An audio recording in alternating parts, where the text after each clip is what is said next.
The Sesh.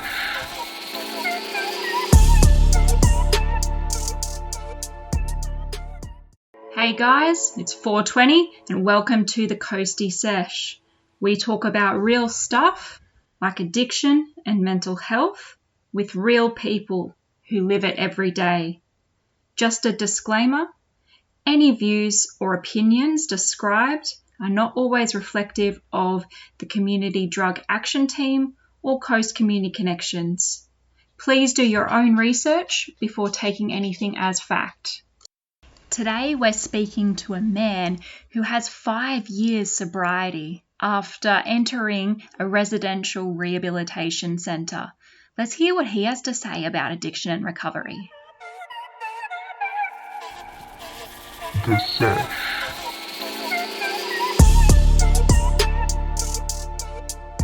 So congratulations on 5 years. I genuinely didn't think I'd get to 5, let alone getting closer to 6. So Yeah. it's good. After about the first sort of year or so, it just becomes a new habit. You know what I mean? So Yes. you can't say never, but with the life that I've built now, there's not a chance in hell that I'd give it up easily. I so want to hear about that. I think it's going to be incredible. So how do you define addiction now with your experience? I don't know. It's a hard one, I guess. It's just all the compulsive behaviours and, the fact that you need something to be able to function on a daily basis or to be able to be a social person. You need what has become part of your life, the addiction of drugs, alcohol, whatever your poison is. That to me is defining addiction, basically. Yeah. And so some of the young people that I've been talking to, they struggle with this definition of addiction because they often think it's something that you have to have every single day for it to be an addiction. But obviously substances go in ebbs and flows. Definitely not. Yeah. So what would you say to that then? It's different, I suppose, for everyone, but especially for alcoholics, I guess. It's because it's so easy to get. My problem was I could go days without touching a drink. That wasn't the issue.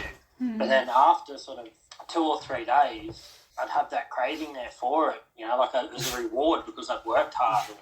Once I started, it was hard to switch off for a few days. So I'd always go to work and I'd always still function. I was a functioning alcoholic, I suppose you'd call it. But because it's so easy to get for alcoholics, you're constantly chasing it. I really liked how you described that cycle in your brain where it's like you justify why it's okay to have it and why you're not in addiction in those moments because you think, oh no, I'm still going to work and, I can go days without it and then I earn it. But then, after a few days of constantly drinking, you're kind of leaving a warpath of destruction behind you. Yeah. And it takes you a few days to clean it up. And then once you've cleaned up the mess that you've kind of made, you feel like you're rewarded again. So it's just that constant cycle of the merry-go-round. It's just going around and around. You hop off for a few days, get back on. So what drew you to alcohol in the first place? It was just a social thing. A lot of my older friends, I've always hung out with sort of people that are slightly older than me through school. And once I left school and I was working, I got along with the older guys a lot more and, just to be more social. I wasn't a big drinker in my late teens, early 20s. I really didn't drink that much. I was more into cars. And once I sort of got about the early sort of 20s, I had a few little moments in my life that sort of were really hard to handle. And the fact that I knew drinking kind of numbed whatever you feel, and it just kind of was the go-to. And then that just became the normal to me. So that was the way I did life from then on. It was a good solid 10 years. I was just constantly, I was a drinker and everyone knew me as a drinker, It was just, that's who I was. Yeah. And you said some really important things in there around, it becomes who you are and what you're known for. And that makes the cycle even harder to get out of. And also the fact that, you can grow up with a childhood and teenagerhood that looks pretty average and not in addiction. And it can come at any time to any person. It definitely, it doesn't discriminate. I've sat in a room with someone that was homeless, and I've sat in, next to the seats someone that's a millionaire working for banks. Like it definitely doesn't discriminate who you are, or who you were growing up. It's, if it's going to get you, it'll get you. And I think that is such a good reason, if people are listening that, are not in addiction but are supporting someone else or know someone in addiction, why there shouldn't be this stigma towards others that are in addiction, because it has nothing to do with them. It really is this thing that comes for them.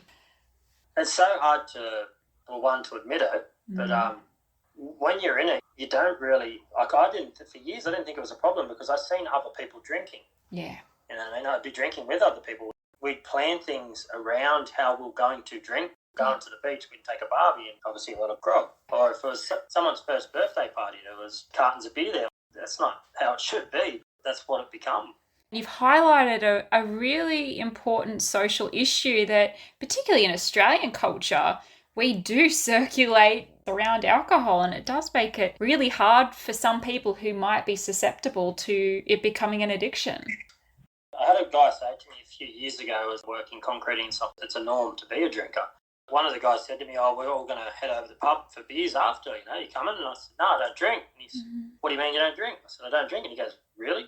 I don't trust a man that doesn't drink. And I said, yeah, well, I don't trust a man that does. And all the boys just sort of looked, because he was the boss. They all just sort of looked at him and looked at me and went, oh, I wasn't saying it in a harsh way. He goes, oh, that's a fair point. And I said, well, would you trust someone that was an alcoholic?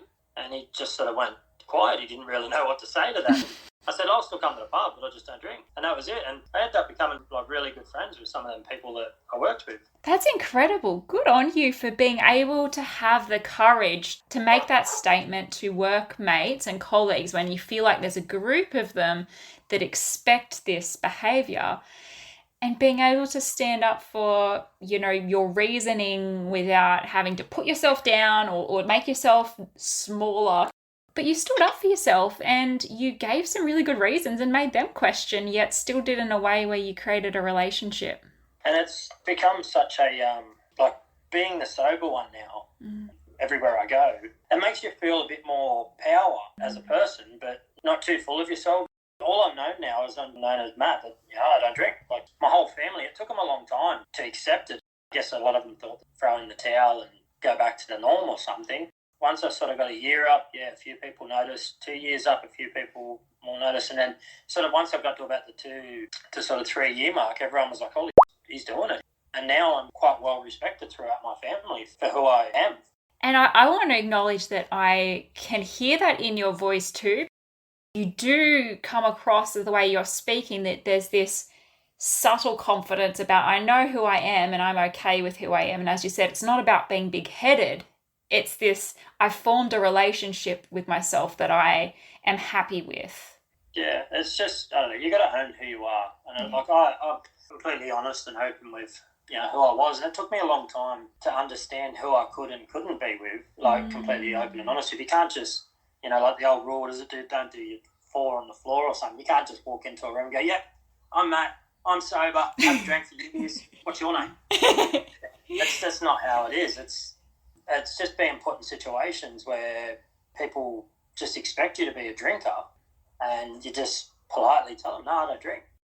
But more than not, people really respect it. It's becoming a big thing now. Like there's a lot less drinkers now, I think, than there was 15 years ago.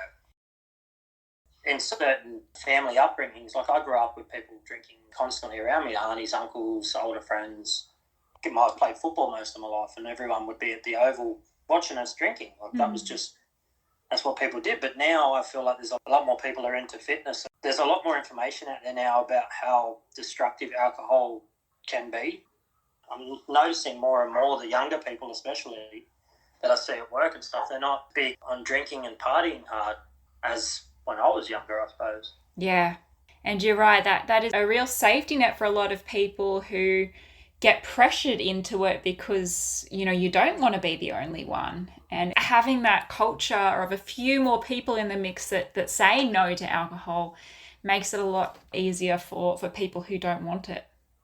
Yeah, no, it's I hope times are changing And I feel it now too, because I love the gym and I'm right into my gym, and I have been for a few years now, and I've noticed the amount of high school students that are getting right into fitness, and they're at the right age for it, because it's really going to advance them for the rest of their lives. Yeah. To get into it. I wish I had a bit more knowledge of how destructive alcohol would be in my life when I was younger, because I gained so much when I was younger, but then I lost every bit of it. Because of alcohol. Like I've got back more now than I've ever had, and that's not just talking about money. That's physically, mentally, emotionally. Like I've got a lot more sense of who I am now than I've ever had. But what made you consider stopping drinking? Everything I went through, I was disappointing people. I was letting myself constantly down. I always felt sick. I always felt real, just cloudy. I had brain fog, I guess you'd call it.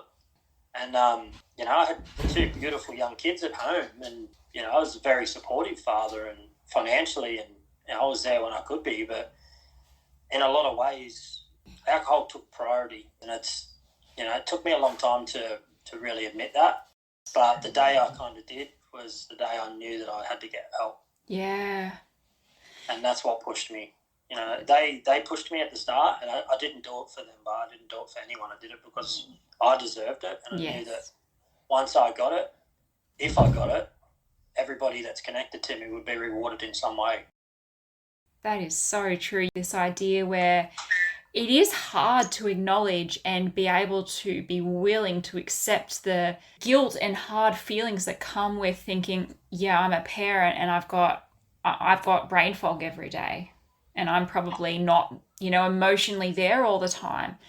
But you're right that you have to be willing to step into that to go and actually make a change, and therefore really be a good parent. It's really confronting and really hard. It's just by far the hardest thing I've ever done. But in saying that, the opposite side of that is it's by far the most rewarding thing that I've ever done for myself, was to face everything and to have the guts to work through it and not lie and not bullshit to myself or other people. Like there's a lot of people that have got into recovery, been lucky enough to get into a rehab, and they've just lied their way through it, or they've cheated their way through it, and I don't even know what they've done it for or why they've done it, but it's not even 3% of people or something.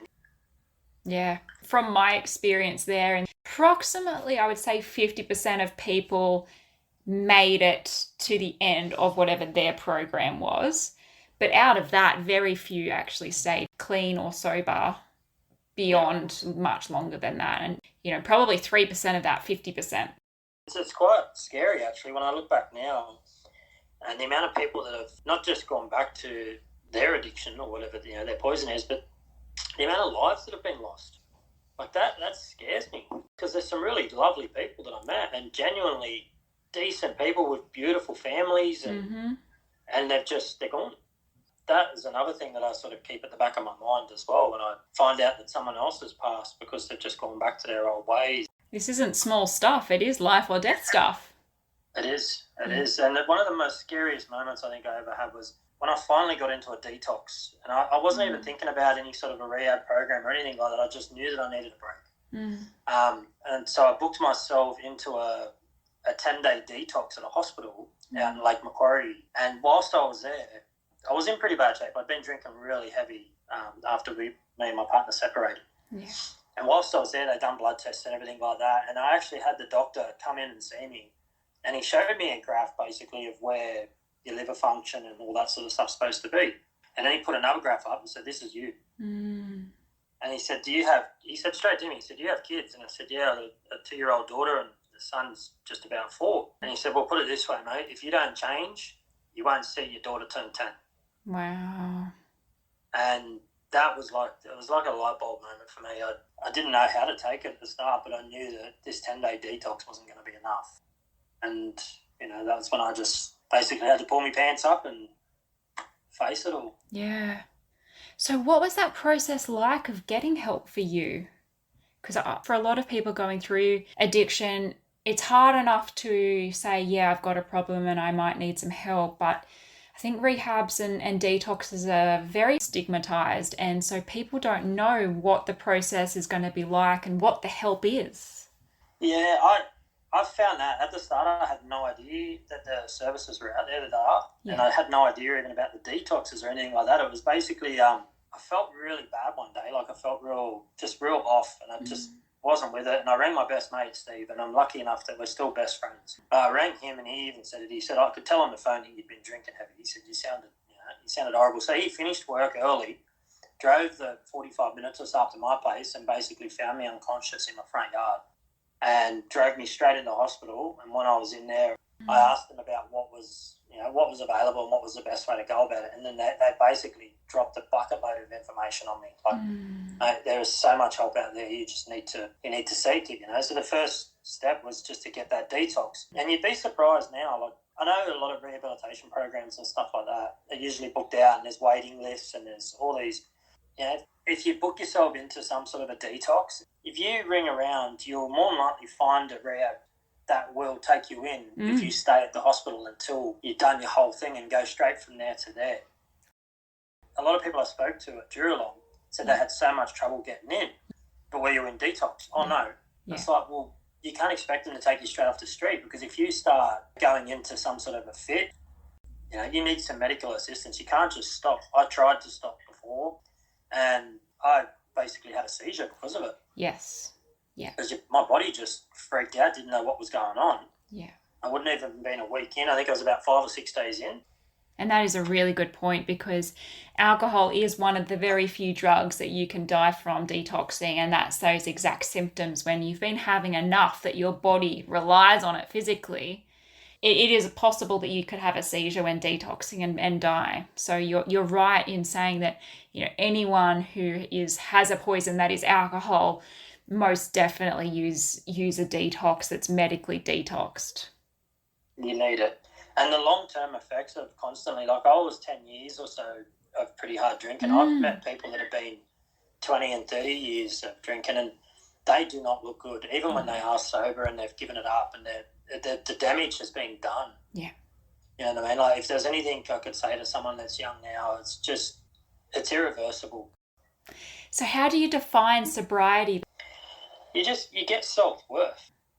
That's the biggest thing I can think of. The self-worth I have for myself now, I know what I deserve, and I know where I'm going in the future, and there's, you're going to fail, you're going to fall, but once you've got that stability back, you can handle emotions. There's, you don't have the brain fog anymore, so you can face everything. And if I knew now what I know, like if I know now what I knew, sort of thing, I would have never picked up a drink ever.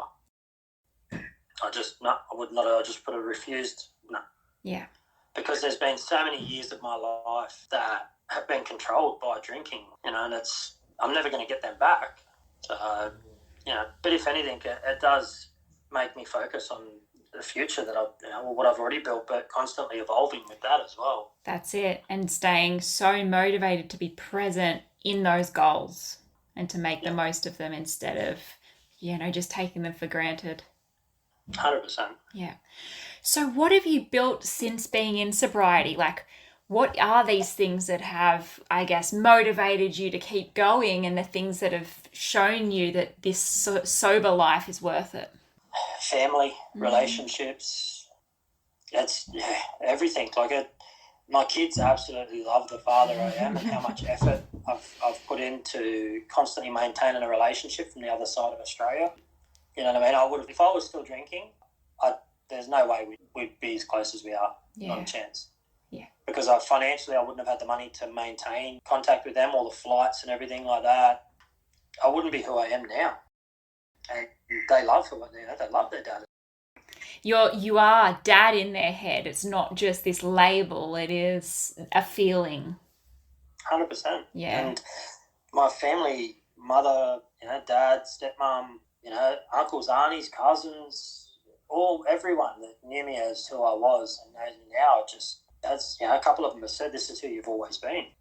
It's a shame that alcohol has changed you so much in so many ways, but if anything, you're just such a better person for not drinking anymore. And you're so right about, how you explained the contact with the children, because I think as a child, and children that I've worked with parents who are in addiction, they crave that parent to come and chase them and prove to them they're worth it. But all they crave is for their parent to stick to sobriety and then come chase them and say, I keep coming for you.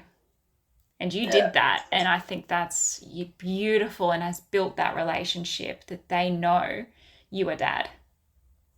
Yeah, there's a lot of people, and I heard it a lot in the rooms and even in like the group sessions and stuff like that we did, even like during long, but also even after it, I've heard people say it like, I hate the way that people word it, and they're like, I'd die for my kids. And one of the first things I say when I hear that is like, well, how about you live for it? Yes. It's just simple. I can't stand it when someone says, I'd die for my kids. And what? They're going to have a parent dead. Just live your best life. Your kids are going to be rewarded because they're going to have a long-term relationship with you, not just a high-flying and then bust one. 90% of the people that said to me when I was at the start of it was, I'm doing this for my family. They've all failed. And I hate saying it like that, but it's so true. They've all failed. Because when you rely on that one thing and you feel like, well, that same reward mechanism in your head where I'm being sober, so therefore I should be paid off with my family and they should be here for me now and magically, give me these achievements. And when it doesn't happen, then you fall apart. But when it's for you... Yep, you're justifying reward again. Yeah. And that's what addiction does. So you're basically switching the witch for the... That's it. That's the saying. I personally went through it. Like at the start, when I was starting to get help, I did it because I wanted to rebuild the relationship with my ex, the mother of my kids. Yeah.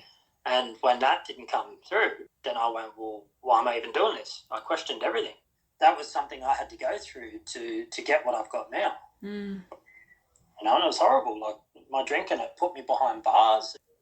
It separated me from everything that I've ever cared about. It took everything off me. You know what I mean? I had to start again.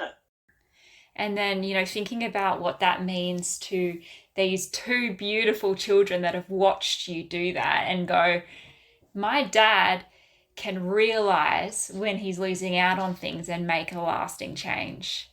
My dad can stand up for himself and be confident in himself and say, no, I don't want to drink. My dad can stick it through months of heartache and tough decisions and make it through because he's dedicated and we're half dad. Yeah. It's a beautiful thing that you've been able to show them in that process.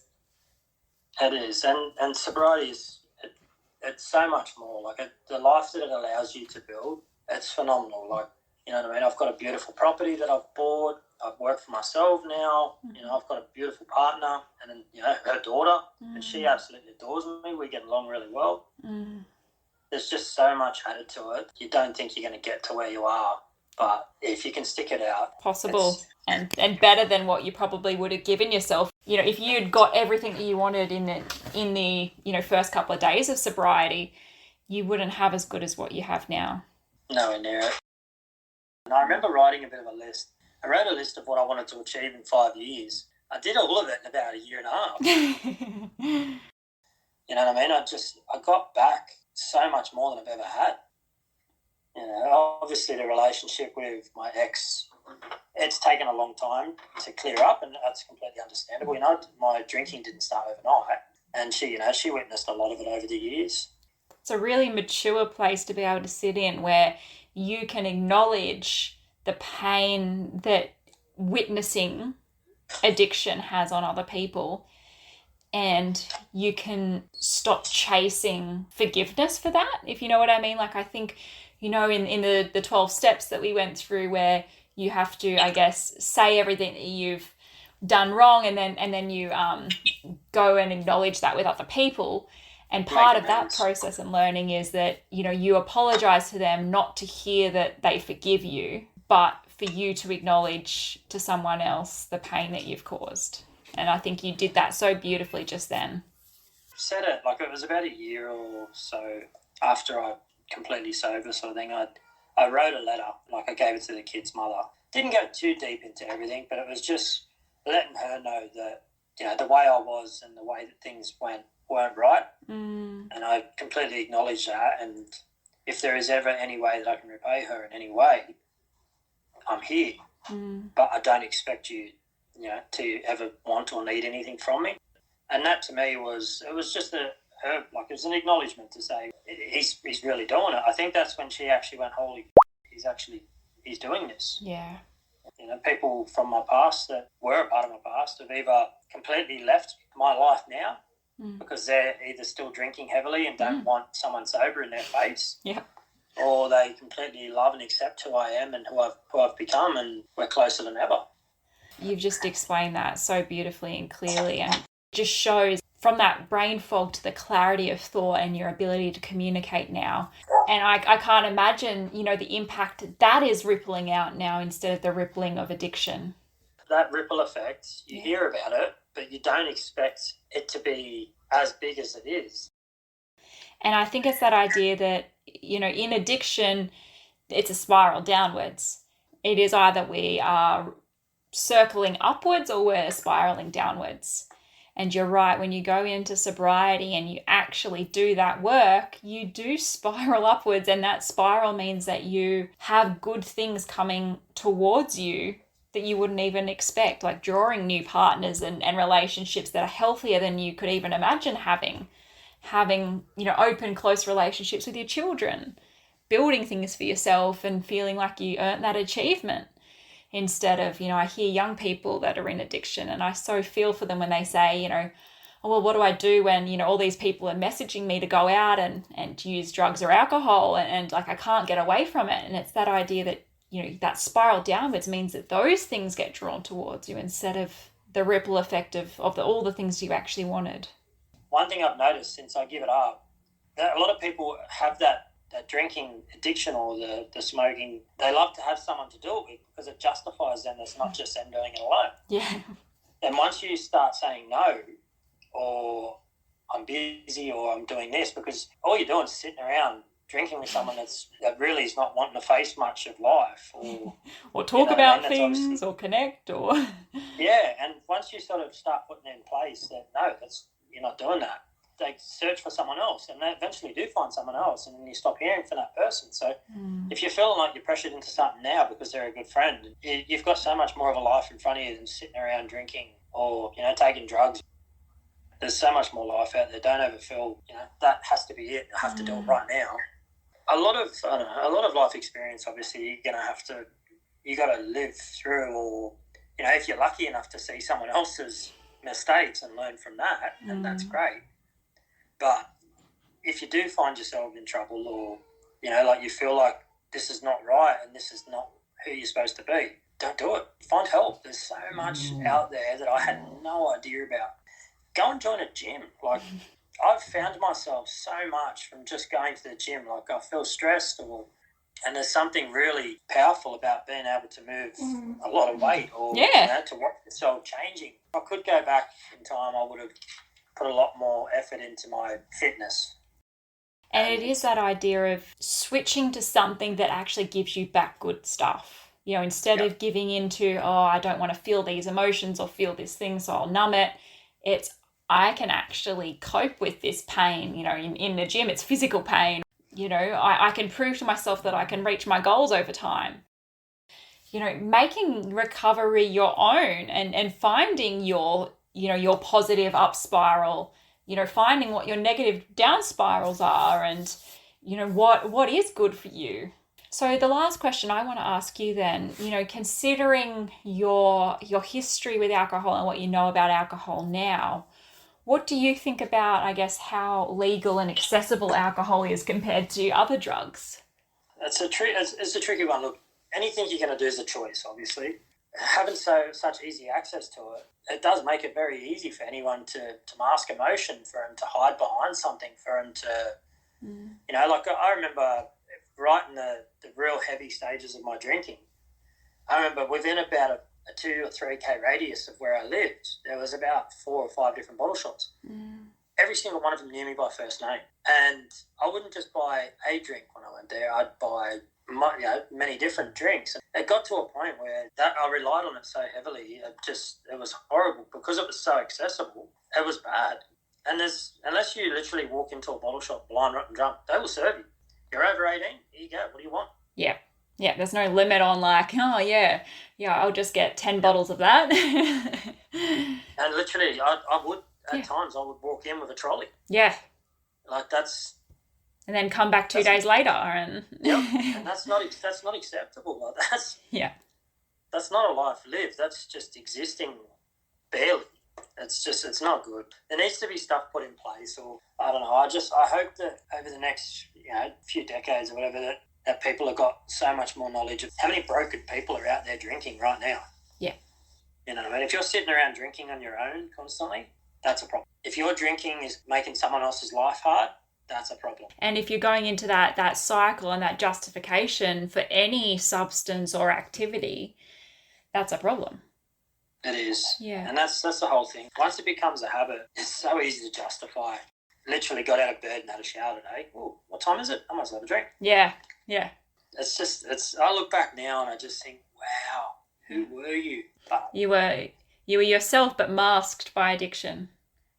Very, very much. Since I got sober, basically, I had a lot of trouble standing up in front of people talking, or, like if someone asked me to stand up at a funeral, no chance in the world. My anxiety would go through the roof and I'd need to drink, and I just couldn't do it.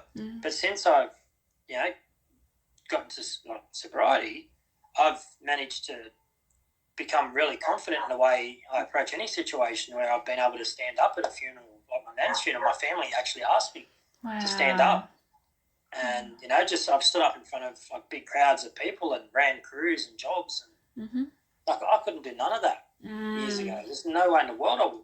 It shows that, any addiction is an avoidance of, something that's scary. And when we stop avoiding it, we actually face the monster. It's no longer as scary, and we really can surpass it. Yep, that's it. I genuinely actually enjoy, since I've been in Queensland too, I've met a few people in concreting and stuff, and I was still doing that were having a lot of issues with themselves drinking. And after a little bit of them hearing that I was sober or whatever, you actually get approached by people that you'd never expect. Yeah. And they're genuinely asking questions about how to go about stopping. And that to me that's what it's all about for me. That's where I feel like I give back. Keep what you got by giving it away. And just being an ear and just giving a bit of general knowledge that you have, or the connections you know of, and let them find their own feet. Yeah. And being approachable, and knowing that, letting other people know that you're a safe person. I think that's the big point. It's that process of giving back by talking and sharing stories, because there is school that teaches about the dangers of alcohol, and, there's standard drinks on every drink, and there is all this information, but that isn't tending to work with the people that are still falling into addiction or into trouble with substances. And that is part of, the reason for this podcast, is that, well, let's bring people's real stories here, and let's show the wisdom that these people have built through their recovery or their journey, and in whatever way they know addiction, whether it be working with it, someone that they know, going through it themselves, being in it themselves. Let's share that, and that might have a bit of an impact. So I really thank you for being able to share that and be a part of that. I appreciate it. Anything I can do that's going to help somebody else, that to me is... And there's also been a few of my cousins and stuff like that have actually approached me about their kids that are, drinking quite heavily, or, partying a bit too much or whatever. And I've basically had to point them in the direction that, there's information out there. If you really want them to, they can give me a call and I can tell them what it's like sitting behind bars for months on end, not talking to anyone, not seeing anyone, losing everything you've ever cared about. If that's not going to change their mind, then they're going to learn the hard way. Yeah. Well, thank you for being so willing and vulnerable and willing to share it, because you're right, that really does make a difference to people. People respect people's stories. And I appreciate it.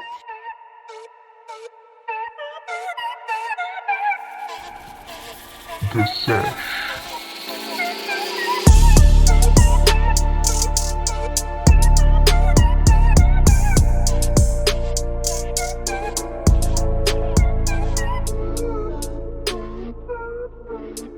If you or someone else needs support, please reach out.